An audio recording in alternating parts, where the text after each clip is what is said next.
Can you hear me? Yeah, we can hear you. Okay, thanks. Hey, let me share my screen.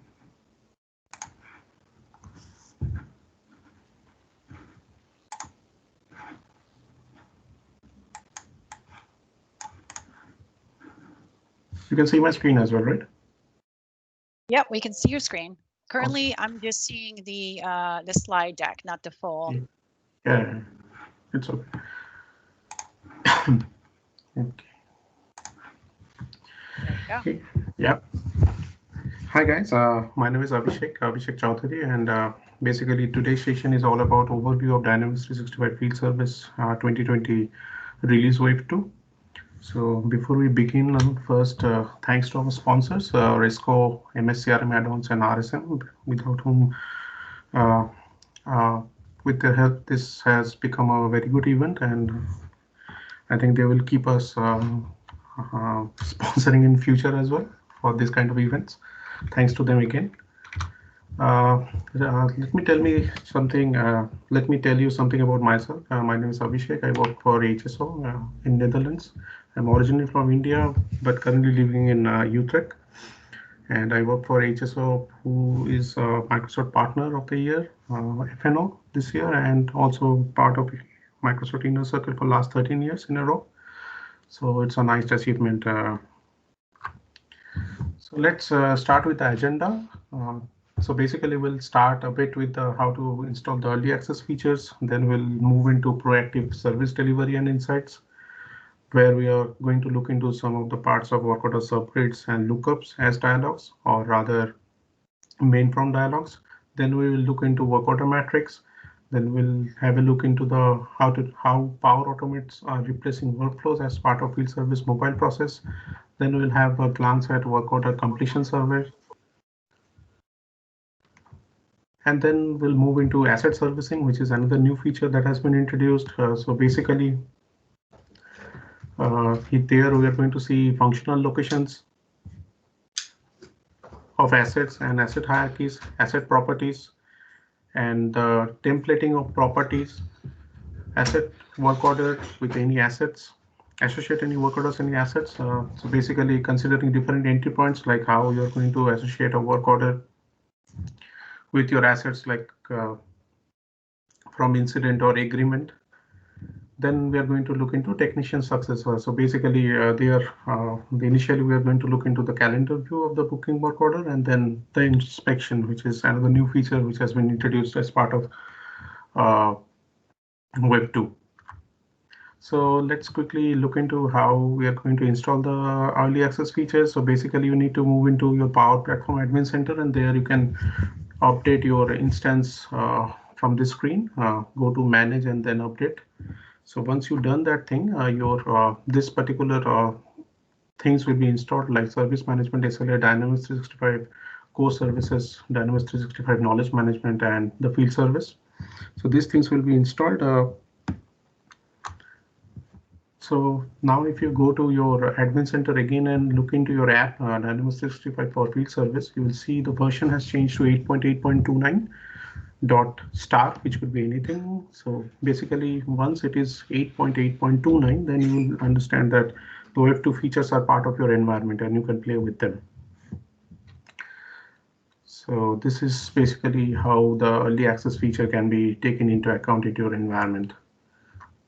So let's look into the first feature, the proactive service delivery and insight. So here, as part of your field service settings, a couple of new fields has been introduced in the tab other. One is use enhanced background processing. Another is work order subgrid records open as pop-up. So basically, we'll first look into the work order subgrid records open as pop-up, and later we're going to look at use enhanced background processing.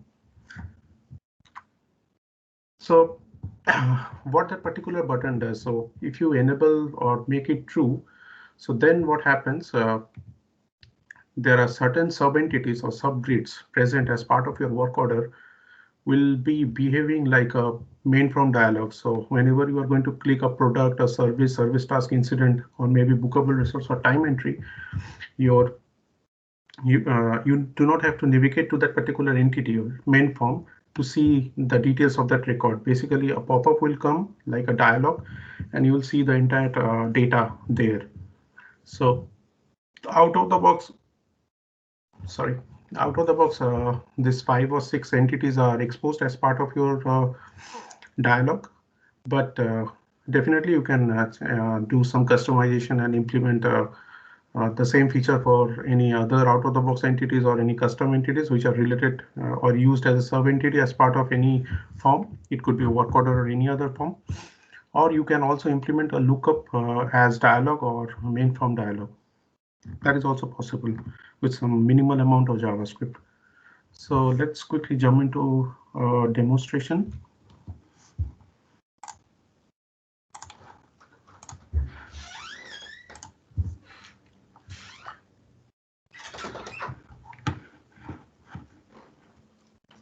Let's quickly go to settings, field service settings.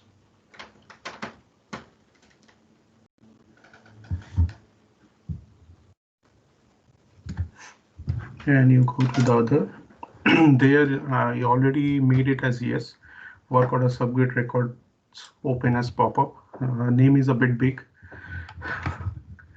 So now if I go to any work order, let's say this one, and go into maybe service task.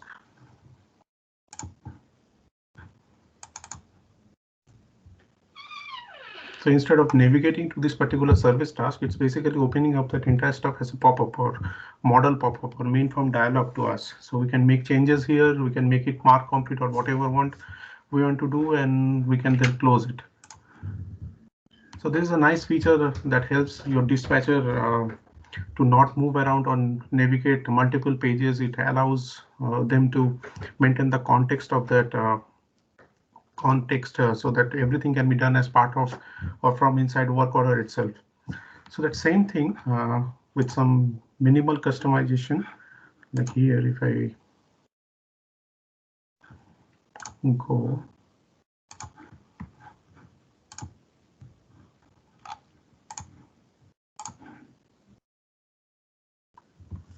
like these characteristics are not enabled for main form dialog by default.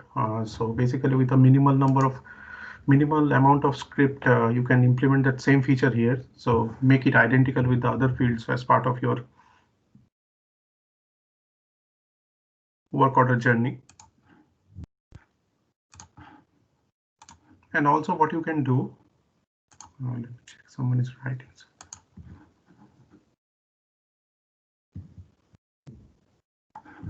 Okay.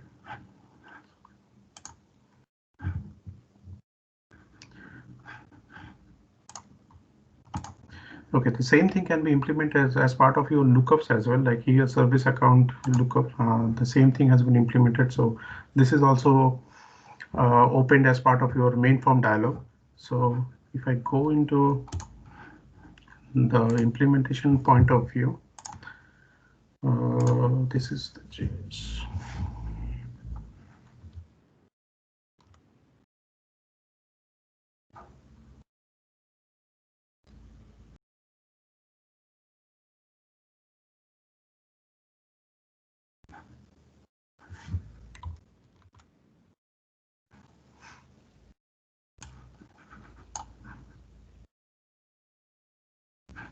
Meanwhile, it opens. Let me quickly. So in case of your sub entities or grids, you have that grid select event. So on select of that, you can fire code. But in case of lookups, there is a new event that has been exposed by Microsoft, which is as part of client API references, which is called on lookup tag click. So whenever a lookup tag has been clicked, you can fire that event. So based on that, you can have that main form dialog working on top of this click event.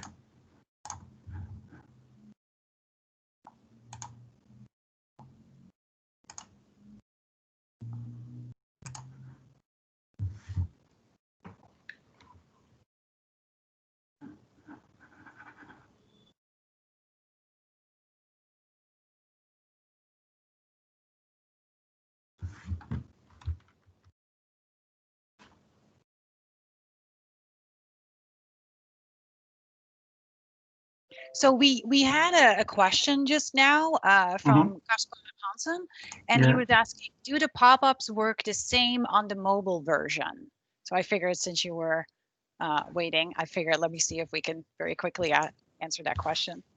Yeah, it will work same as mobile version, but the problem with mobile version is for grid it's okay, but for if you implement that for lookups, then it will be a too burden to kill, because then depends on your mobile size. It might obstruct your background entirely. So ultimately you cannot see anything behind the scene. So it depends on your choice. You can implement it. It's pretty much same, but it also depends on your choice that whether you want that feature or not. So that's why what MS did, they have configured it with that property. So based on that property, what you can do, you can write your own custom script, which will also depend on that property. So if Microsoft is, you are allowing Microsoft to open that as model main from dialog, you can also open your forms as model main from dialog. So it's same in mobile and uh, web version. So it's nothing to do with different devices. Okay. Kasper, let us know if that answers your question. This is taking too much time. You have not been praying to the demo gods. That's why this is happening. Sorry. Said you have No, not been praying to the demo gods. no, I have that same code here, so I can show it from here as well. Like what we have done here, like based on your form context, you are getting the control, and then on top of that, you are adding this event, which is called add lookup tag click event, and then you are adding all your this navigation property here.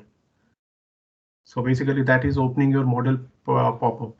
So this form type 2 means it will be opened in your edit mode, and if it is 1, then it will be more a new mode. So that's basically written there. Now it is came.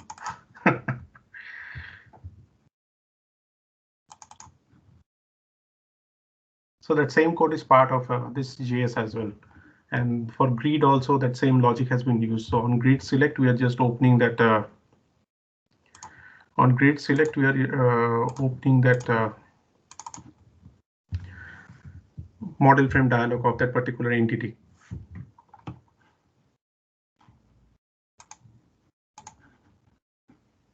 Here it's pretty much the logic is same. So you are selecting a record and you are passing that record as ID here. So you have that entity ID and then you are forming that navigation link here. So ultimately you're opening a model form here. So it's pretty much the logic is same in both the scenarios. So this is pretty much what you call work order subgrids as dialogues and lookup as dialogues. So you can implement both the things based on your requirement. Now the next part is work order matrix. So here as part of your record log, we used to have this created on and modified on and closed on these three fields from the pretty much beginning from when the field service is started. So basically you have the information when the work order is created, you have the information when it was last modified, and you also have the information when the closed a particular work order or it has been closed posted. But what happens from the beginning, we don't have any information, which is called total estimated duration, which is this new field, total estimated duration. So what it does, it has all the estimated durations summing up, which are part of your service task or work order incident. So why? Because if you have predefined service task as part of your work order incident, then this total estimate duration will be populated based on those, and then you can add manually one or more service task, and those durations are also going to be appended to it. So it will be a bit of sum of your service task estimated durations, and it will be auto calculate kind of stuff. So it is basically calculating your service task duration and putting it as an estimated duration of your total work order. And what that first arrived on and completed on means, first arrived on means if you have a related booking, then your resource, when starts that work or starts that booking or starts that work order, then there is a first arrival on time on your booking record, that will be updated, and that same information will be copied into this particular field. And same applies to your completed on. So whenever a booking gets completed or the booking end time gets a data, this particular field gets updated. So let's first get to a quick demonstration, and then we'll discuss what will happen in multi-booking scenario. Probably that question is coming to everyone's mind. So let's go to create a work order.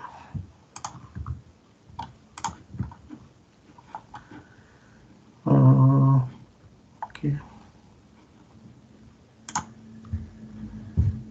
Inspection. Blah, blah, blah.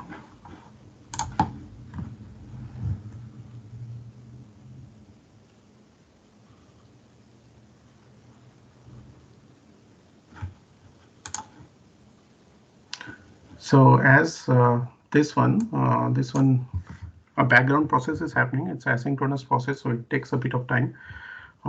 As you know, this is for the performance reasons, because a lot of things is happening behind the scene. Your product, services, service task skills are being copied from incident type, and your booking BRB is getting created, and all those stuffs are happening behind the scenes. So that's why this has been made as an asynchronous process. So it takes a bit of time.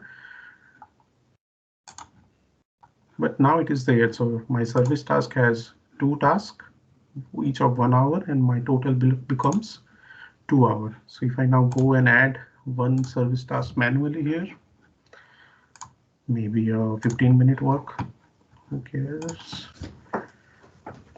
So then this becomes 2 hours and 15 minutes. And if we go to record log, refresh it for a couple of times, so it becomes 2.25 hours. So it's basically the sum of all your service tasks. So it's a nice information to have at your work order level. We don't have anything till date in work order level that how much my service task takes to complete it, or the work order to get completed, estimated duration. But now this field is a very nice introduction to have the entire information at the top level. So now let's look into this first arrived on and completed on. Let's go to schedule board. So this is 14. Let's assign it to me.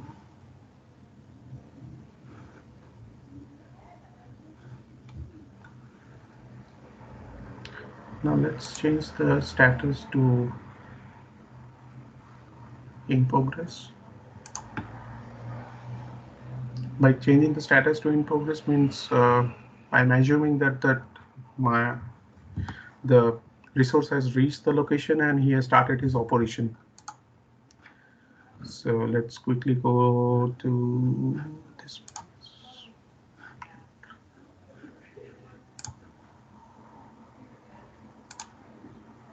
So you can see that the first arrived on is 6:21 p.m.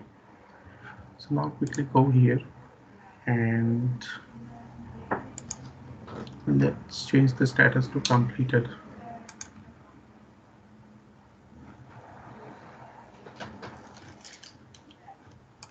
Go here, do a refresh.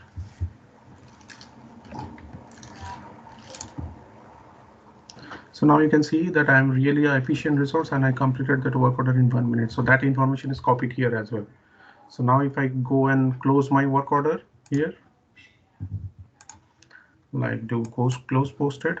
So I have then the entire information with me, like when my work order is created, when it is modified, what is the total duration, estimated duration, what is the first arrival on, what is the completed on of the work order, and when the work order is ultimately get closed and posted for invoicing. Now, so there are a couple of things, like the field total estimated duration is a read-only field. So as this is a calculated kind of field based on asynchronous process. So this is a read-only field. You normally cannot change it manually. The first arrival on and the completed on are editable, because if you consider let's say third-party scenario where or a resource who is working on remotely who doesn't have any internet and he has called your dispatcher to manually update the arrived on and complete on time. So that's why that has been probably left as editable, and which is logical as well. So now let's take a multi-booking scenario where we have a single work order like W001 and we have two bookings, booking 001 and booking 002. So the actual arrival time of the first booking is 6 p.m. today, and the end time is, or the completion type is 8 p.m. And the actual arrival time of the booking 2 is 5:30 p.m. and the completion time is 7:30 p.m. So now what the work order will get? The work order first arrived on will be the earliest time of the bookings. So it will take a 5:30 p.m. there at the first arrived on, and completed on will be the latest time of the bookings completed. So if a work order has multiple bookings, the latest that has been completed will be the final completion time of that particular work order.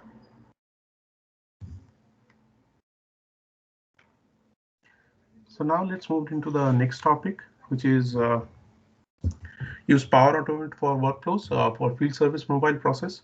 So we all know that we are slowly but steadily shifting towards Power Automate, regardless of whether it's project or product or Microsoft point of view.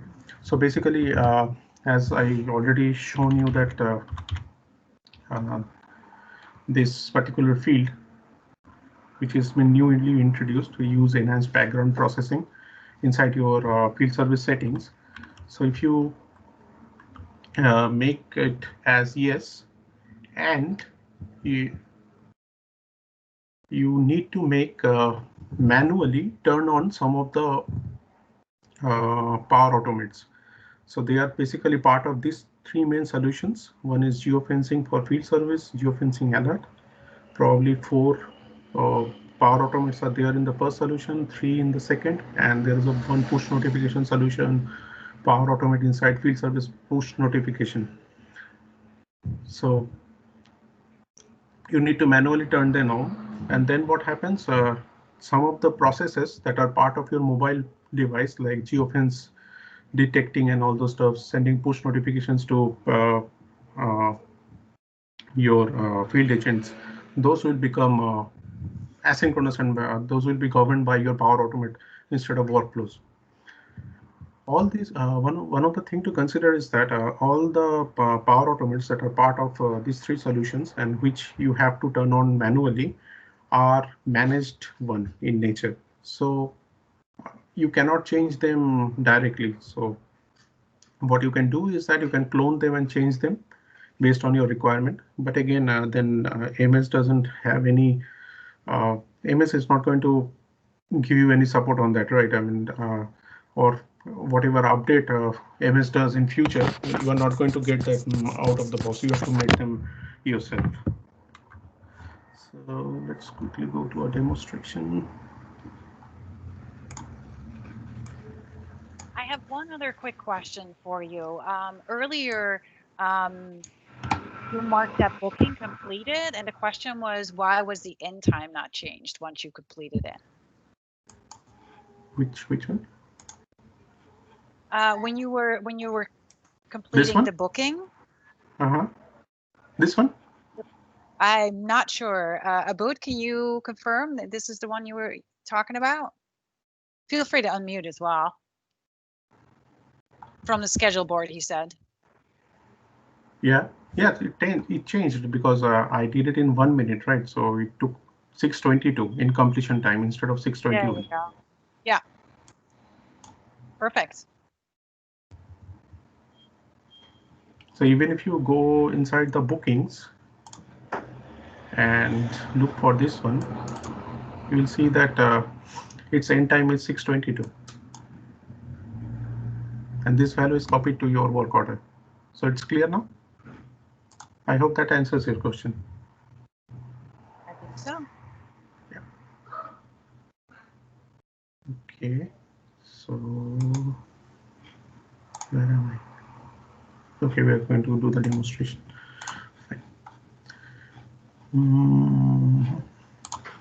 Okay, so if you go and search for geo here, you'll find geofence alerts. If you go inside that, you will find around these are the flows 1, 2, 3, 4 that you need to turn on because they are turned off by default. Then you need to go back to your solutions again and do another search. Geofencing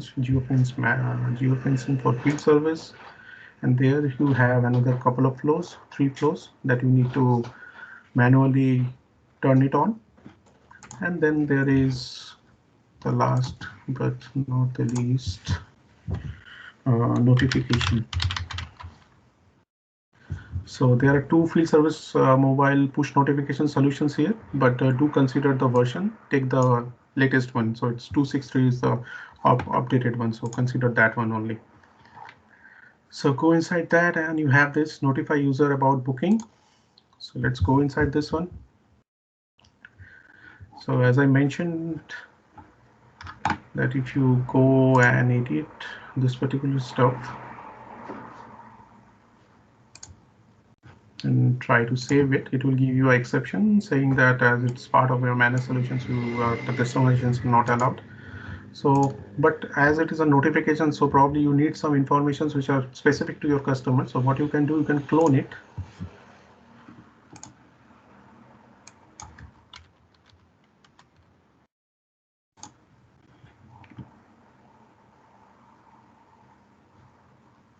And then go to your flows. And here basically you can go and edit that particular stuff. So basically I can save it.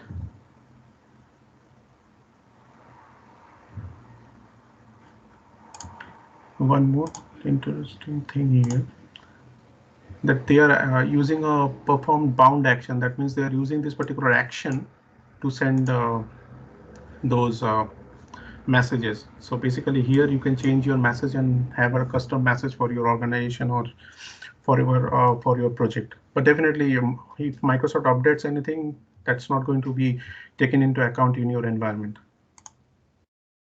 Okay, so let me do one thing quickly.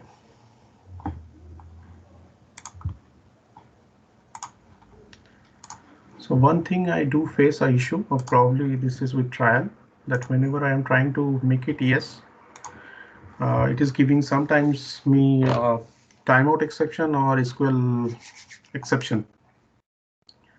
So I hope that doesn't be the case this time. Else, what we can do, how to know that this particular function has fired.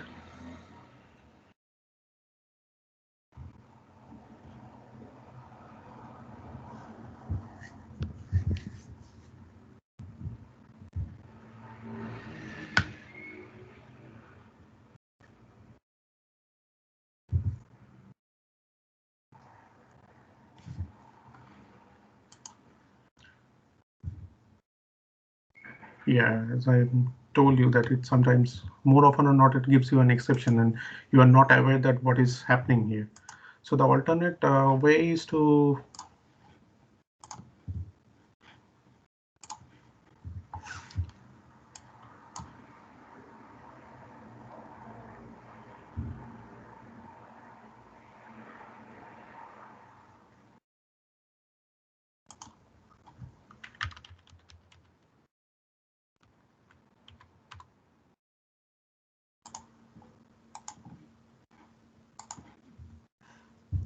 go to processes and run this particular query, where you are checking what are the modern flows that have been updated in last maybe 1 hour or so. So if you see some changes, then actually your that function is working. Otherwise, you need to wait for it to work, or you have to report it to MS.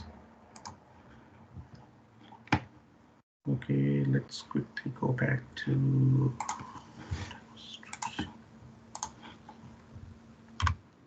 okay. The work order completion summary, basically to do this stuff, you need a license for Dynamics 365 Field Service, Dynamics 365 for Customer Voice. That means your Forms Flow, previously known as Forms Flow, or a Power Automate and the Power Automate. So basically you have to create a survey first and then send a survey. Then you need to use this particular connector. So let me send you that link in chat. So it's pretty straightforward. If someone has used Power Automate, so you need to use this particular stuff, and then you are done with sending a survey. So I'm not going into the detail of how to create a survey and all those stuff. So let's quickly move into the other module, like asset servicing. This is another interesting module that has been introduced. Like a new entity has been introduced called functional location for assets and asset hierarchies.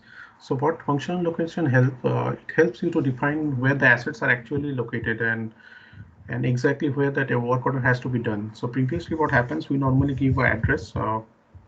So let's say it's a university campus address, and there are maybe 10 buildings in that university campus, maybe 300 hundreds of rooms. So now with this functional location, you can precisely mention which room that particular asset belongs to, and then you can save that information as part of your work order, and which is going to help your resources to understand the location and do the job more precisely. So basically, you can define your asset hierarchy using a nice control that has been given. You can associate one or more accounts as part of your specific customer location or your functional location rather. Why more than one account? Because it could be the situation like in that room you have a heater, you have maybe a smart board, or you have maybe some other instruments which are not related to each other and they have different vendors. So that's why you can associate a particular functional location to more than one account. And there are multiple entry points to define your functional locations. Like you can define it in incident, you can define it in the agreement via agreement booking incident. So let's quickly go to the demonstration. If I go here,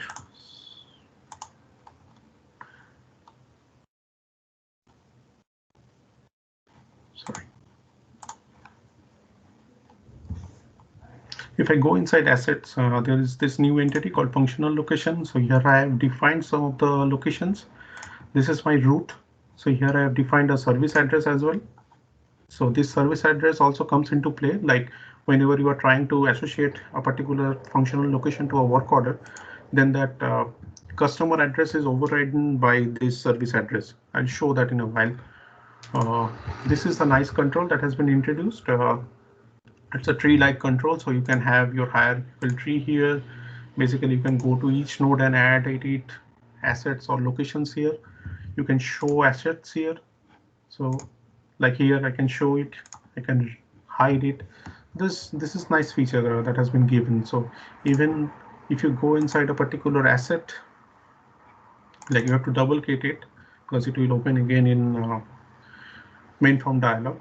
There also you are going to have that same asset location, but here that particular asset will be selected.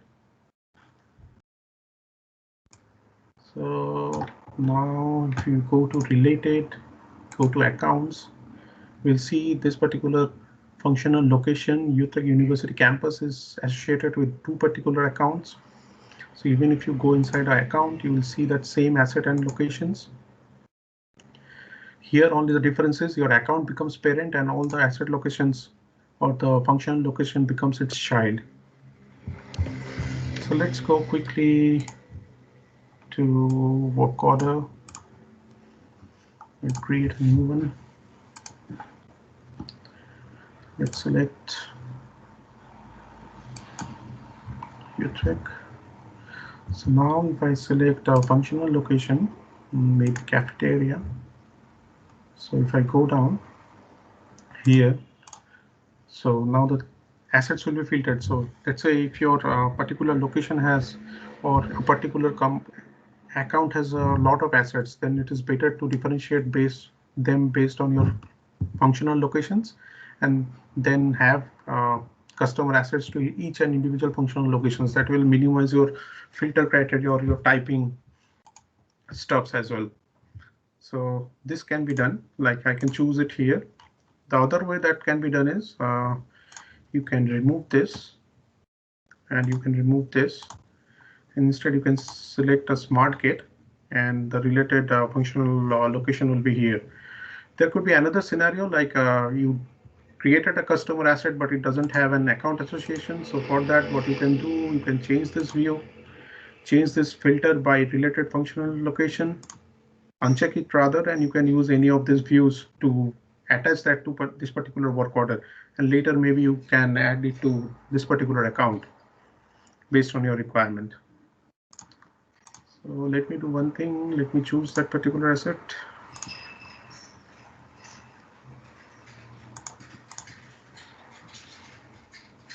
Cafeteria.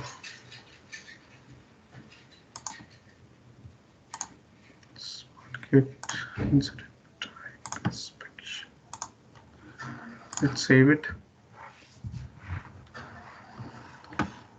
So once it is saved, if we go to work order incidents, you will see that it has that customer asset, it has that functional location associated with it, which is really helpful because now you're having that information carried to all the related or adjoining entities. So basically there are two entry points to work order, mainly from case and from agreement. So even inside case, if I go and create a new case, let's say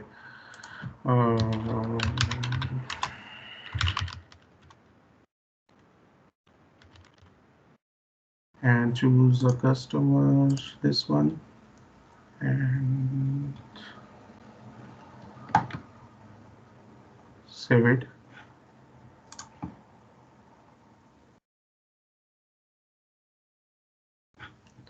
Let's go to field service tab and choose our incident type, maybe inspection, and a location, maybe let's choose cafeteria only, and let's save it. So when I'm going to convert this particular case to a work order, that same information will be copied to your work order as well. Like here, if you look, like here your cafeteria is copied, which is your functional location, and your incident is also getting copied. So it is normal. So now here you can give your this thing, coffee maker, as a customer asset. So another entry point is your agreements. So if you go inside agreement, here I already created one agreement. So here inside your related, you have booking setups. Here I've created a half yearly booking setup. So every half year I'm going to generate a work order for it. So here if I go inside incidents, here inside incident, you can also define your functional location and customer asset. So once the work order is getting created from your agreement, those particular stuffs will be copied to your agreement. You don't have to type it again. So this is a nice feature that has been introduced as this asset stuff or the functional location stuff. So along with that asset stuff, there is another stuff which has been introduced, which is called asset properties. So asset properties help you to define your asset characteristics of a particular customer asset more precisely, and it also helps you to track asset property values, the changing values of your asset property. Like previously, maybe you have a requirement for 4 GB RAM and then you change it to maybe 2 GB RAM, or maybe previously you have a requirement of checking a particular system for within 15 days, and now you are not checking it. So those values will be present as part of your this asset property log. So let's quickly go into a demonstration.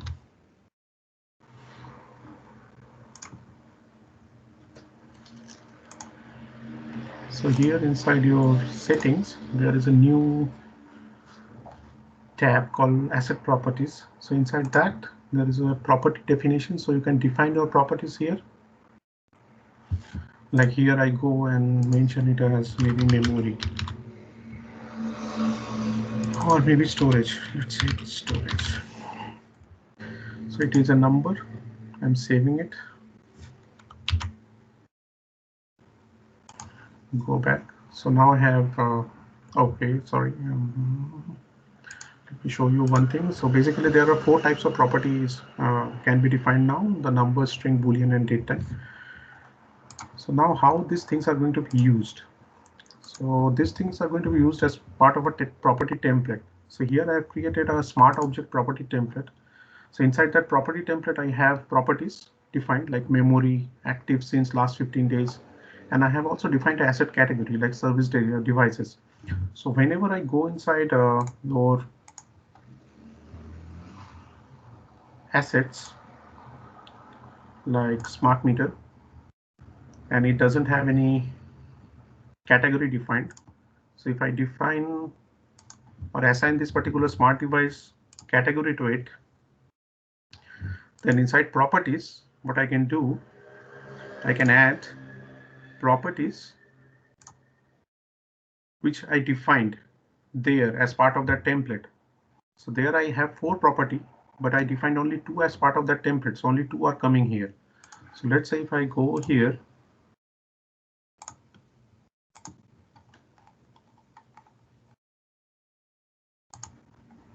and inside that template, I add another one, which is let's say memory. Oh no, sorry, memory is here. It's a storage. So storage is added here. Let's go to servers, assets, smart meter, and let's go to properties. So now you can define property log for this particular thing as well. Storage.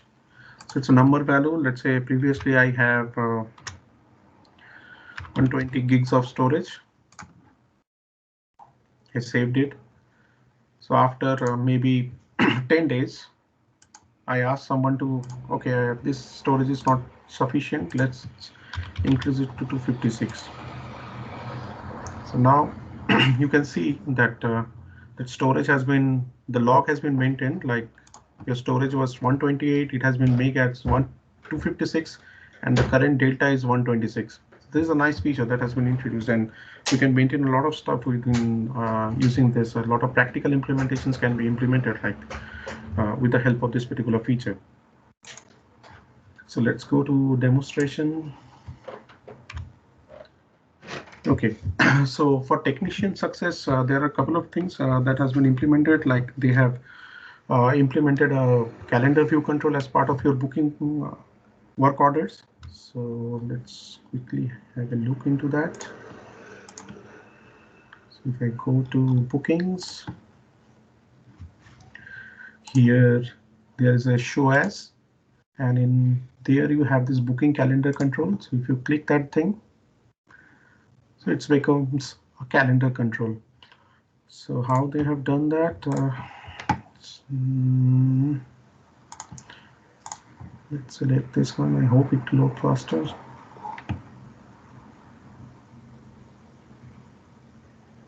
Meanwhile, any questions?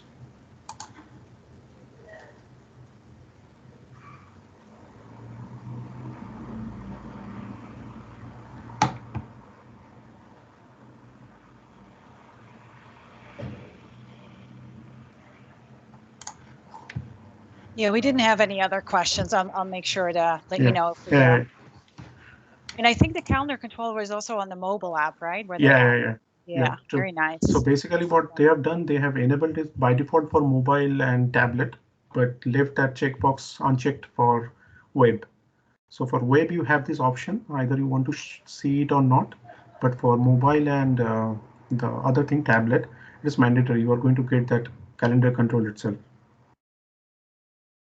Yeah, here, if you go to controls, you can see that this booking calendar controls is enabled by default for phone and tablet. So in phone and tablet, you're already going to get that regardless of what you are going to use. But for web, you can make it select and publish it, then it will be always a calendar, but they have keep it option for existing users as well, whether they want it or not. So here there are some properties that you can define. Some of them are required, so you need to define it. But you can also, what you can do, this booking calendar control is by default from the public view of the bookable resource booking entity. So basically what you can do, you can, if you want to have your different properties as part of your calendar control, showing details here.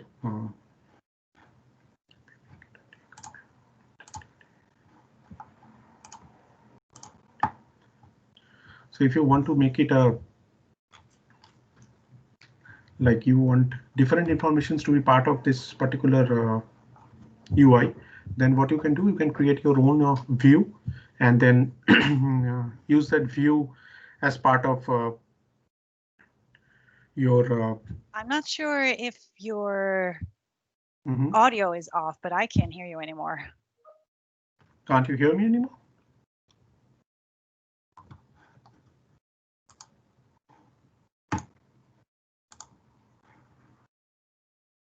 Never mind, Casper's saying that he can hear you, so I'm good with that.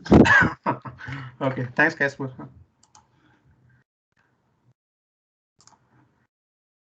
Yeah, so basically, if you want to make any changes as part of your these views, basically you can create your own view and have your own fields there. But some of the fields are required, so those has to be part of your view as well.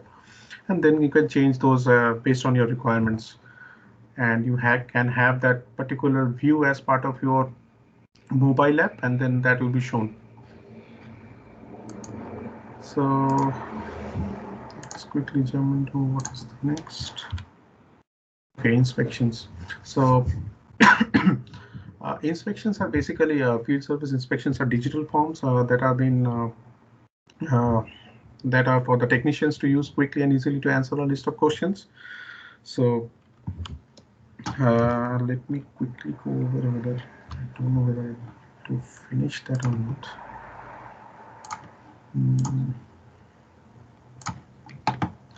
So here inside your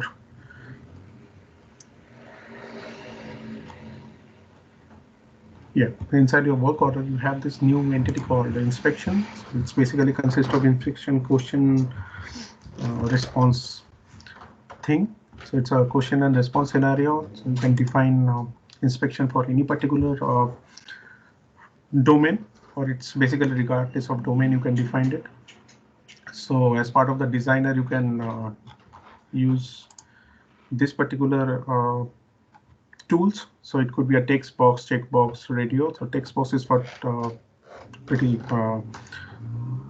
single line of text or multi-line of text. Then you have checkbox where you can select multiple options. Then you have radio and drop down, which basically doesn't have any differences except the UI rendering are different. So different UI will be shown. Then you have entity lookup. So basically you have all the entities that are part of your environment will be available as part of that entity lookup.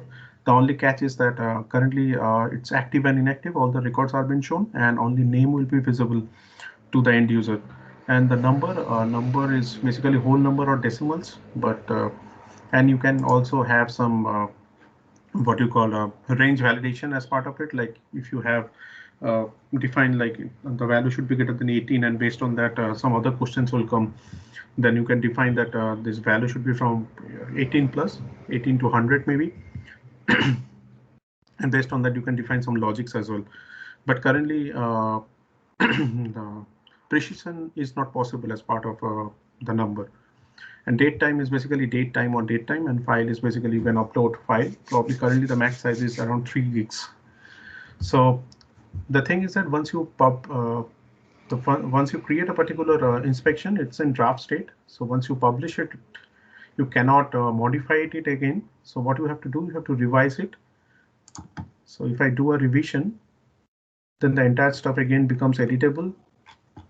You can make your changes. You can have some logics here defined, like here I have defined a basic logic. So the only catch with the logic is that if you use any particular question as part of your action, then you cannot reuse it again. And this versioning mentions that what is the current version published and what is the draft version. So if I publish it, then I can use it as part of a service task. So currently inspection cannot be directly used as part of your work order. So you have to use it as part of your service task. and that service task could be directly added to your work order, or that service task can be added to an incident, and that incident type can be added to your work order. So directly it's not possible, but indirectly you can incorporate a particular inspection as part of your work order. So another new feature that has been part of this Web 2 is that export to PDF. So what it does, basically, it exports this particular question set as a physical or rather PDF format. So basically you can give someone a hard copy, or even you can attach this particular copy and send a mail to someone. So the possibilities are limitless. Let me quickly go into service task types. And inside this particular service task, I added this inspection. So here inside your service task, there is a new property called has inspection. Once you make it a yes, you have to select an inspection. So I have selected a published inspection, and then that inspection is shown at part of this window. Then let's go quickly and create a work order.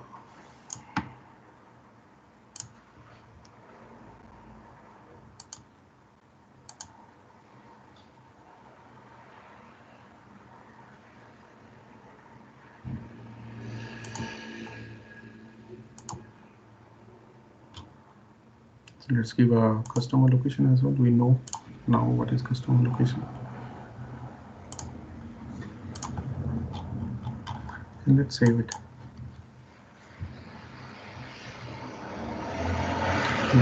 Let service task come here.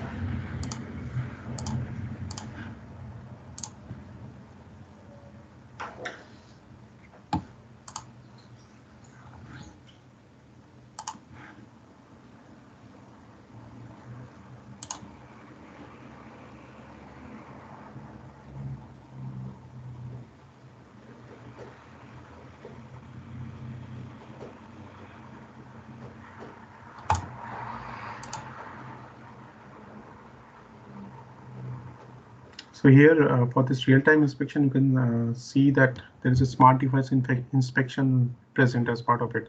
So if I open it, you will see that it renders that particular inspection here. Here you can see that inspection is rendered. So let's quickly go into schedule board, schedule this particular stuff to me.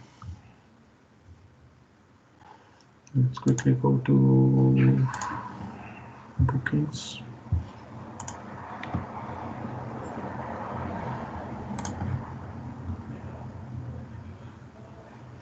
Or rather go to, yeah, field service mobile device.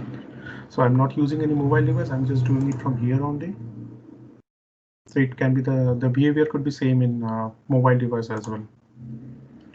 So here, if I go to work order service task, this is the inspection. So you can see that its percent complete is 0. And these are the things like it's schedule. No, purpose is not solved. So we are giving the customer a privilege of choosing a particular time. And then let's say select a customer asset and maybe smart meter, save, markings are complete, and save and close. So now it becomes 100%. So if I go to my work order quickly and open this particular inspection, you'll see this particular stuffs are being answered. All the data is there. So it's basically you can use Power Automate to more investigate into your request and response stubs, and you can create your own report and all those stuffs. Also, there's a video on field service bootcamp on inspection only. My last session on inspection, so I can share that link with you. You can also have a look on that.